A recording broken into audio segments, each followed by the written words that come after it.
আমি ক্রীড়া দপ্তরটা জনরোষ, জনমত, ইয়াং জেনারেশন ক্ষিপ্ত, সামনে ভোট, 2.5 মাস পরে এমসিসি, মন্ত্রী আর লিখতে পারবে না, নির্বাচন বিধি।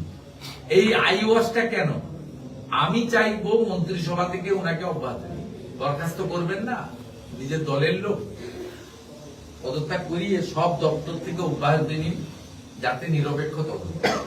আমরা এটাতে সন্তুষ্ট হই। পাবলিক পারসেপশনকে ঘোরানোর জন্য করছে। আর এই যে পিল অ্যাকসেপ্ট হয়েছে, বৃহস্পতিবার দিন মামলা আছে, কোর্টে দাঁড়িয়ে বলবে মহামান্য হুজুর সব অ্যাকশন টেকেন, আপনি আর হস্তক্ষেপ করবেন। এগুলো সব লোক বুঝতে পারছে। 20 টাকা জলের বোতল 200 টাকা এলো কি? 10 টাকার চিপস 100 টাকা হলো কি? 25 টাকার কাটা ফলের প্লেট 250 টাকায় বিক্রি করলো কি? এই ভিতরে ঢুকলো কারা? শতদ্রুর লোকেরা কালকে তার লোকেরা বলেছে, আমি খুব দায়িত্ব নিয়ে বলছি, যে অরূপ বিশ্বাস 22,000 টিকিট নিয়েছে ওর কাছ থেকে। 22,000 টিকিট তৃণমূলকে দিতে হয়েছে থ্রু অরূপ বিশ্বাস। এই টিকিট শুধু বিতরণ যে হয়েছে নয়, বিক্রিও হয়েছে। এটা কয়েকশো কোটি টাকার স্ক্যাম।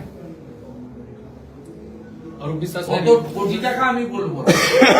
এই মানি ট্রেল হয়েছে, এর ইনভেস্টিগেশন কেন হবে না? এটা তো করাপশন হলো, শুধু চিটিংবাজি বা মিসম্যানেজমেন্ট নয়। It's a huge corruption, another corruption. Recruitment স্ক্যামের মতো, পোল স্ক্যামের মতো, ক্যাটল স্ক্যামের মতো, ইটস এ মানে স্ক্যাম, একটা বিগ স্ক্যাম। আপনি কি ইডিসিবিআই দাবি করছেন? না না, মানি লন্ডারিং এ কে আছে, কাজ করবে, সে তো আপনার দেশের আইন করে দিয়েছে। পিএমএলএ আইনে কে ইনভেস্টিগেশন করবে, সে তো আপনাকে বলে দিয়েছে। আপনি যে এফআইআরটা করেছেন, ডিফেক্টিভ এফআইআর করিয়েছেন 12 নম্বর এন্ট্রি গেটে থাকা অফিসারকে দিয়ে। ইনসিডেন্ট হ্যাপেন গেট এন্ট্রি নম্বর 7। এফআইআর লেখা আছে টাইম অফ অকারেন্স 12:30 থেকে 4টা। মূল ঘটনা ঘটেছে 11:30 to 1। থার্ড ল্যাকুনা, আপনি শতদ্রুকে সিঙ্গেল অ্যাকিউজ করেছেন এবং সিআরপিএফ কে অ্যাকিউজ করেছেন যে তারাই মিসম্যানেজমেন্ট ধাক্কাধাক্কি করে গন্ডগোল করেছে। অ্যাঙ্গেল তো political angle. 2:49 Javed Shamim ADG এলো, তিনি বলেছেন শতদ্রু অ্যারেস্টেড। এফআইআর এর টাইম হচ্ছে 6:45 সন্ধ্যা। আপনি এফআইআর করার আগে অ্যারেস্ট করেছেন? দেখুন, আমি তো সামনে কাগজ রাখিনি। আমি যা আপনাদেরকে বলছি, আমি লয়ার স্টুডেন্ট নই, আমি অ্যাকাউন্টেন্সি। আমি আপনাকে যা বলছি, আমি তো এফআইআর দেখে স্টাডি করে বলছি। এরপরেও আপনি বলবেন মমতা ব্যানার্জির কাছ থেকে, রাজীব কুমারের কাছ থেকে আপনি বিচার পাবেন। এবং এফআইআর এর কোথাও ফিনান্সিয়াল ফ্রড লেখা নেই। আমি বলছি ফিনান্সিয়াল ফ্রড।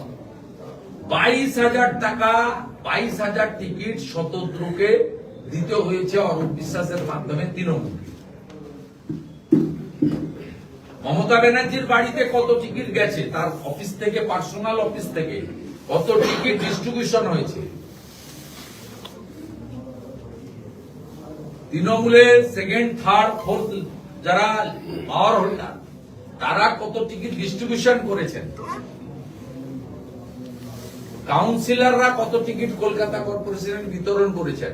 সুজিত বোস রাস্তায় দাঁড়িয়ে দাঁড়িয়ে হরিলুটের বাতাসার মতো টিকিট কি করে বিক্রি করেছেন, এবং কত টিকিট কমপ্লিমেন্ট গেছে, কত টিকিট বিক্রি করা হয়েছে ব্ল্যাকে। 5,000 একটা, 15,000, 15,000 একটা, 45,000। আর সেলফি সিঙ্গেল এবং ডাবল এবং উইথ ফ্যামিলি তোলার জন্য যে ক্রোডস অফ মানি তোলা হয়েছে। 20 টাকার জলের বোতল 200 টাকা করে বেচা হয়েছে। এর তদন্ত কে করবে? জোর ধরো, জেল বলো। ঘটনার পরে দিস ইজ আওয়ার ডিমান্ড। চোর ধরো, জেল করো। ঘটনার পরে যে সমস্ত পদক্ষেপ গ্রহণ করা হলো সেটাকে কি আপনি রাজধর্ম পালন বা না, না। নাকি ভোটের আগে ভোট ধর্ম একটা পালন। ইমেজ ভোট বাঁচানো ধর্ম হয়? পালন। কলকাতা হাইকোর্টের উচ্চ আদালতকে তাদেরকে ধোঁকা দেওয়ার চেষ্টা, সাথে সাথে ইয়াং জেনারেশনের মধ্যে যে ক্ষিপ্ততা সেটাকে প্যাসিফাই করে এবং হয়তো ওয়ান ফাইন মর্নিং করলে টাকা ফেরত করছি, কারণ অনেক জায়গায় টাকা ফেরত করে, কিন্তু টাকা ফেরত করানোর ক্ষেত্রে টাকা চিটারদের কাছ থেকে আদায় করে কেন ফেরত হবে? অরূপ, সুজিত এবং শতদ্রুর কাছ থেকে কেন টাকা আদায় করা হবে?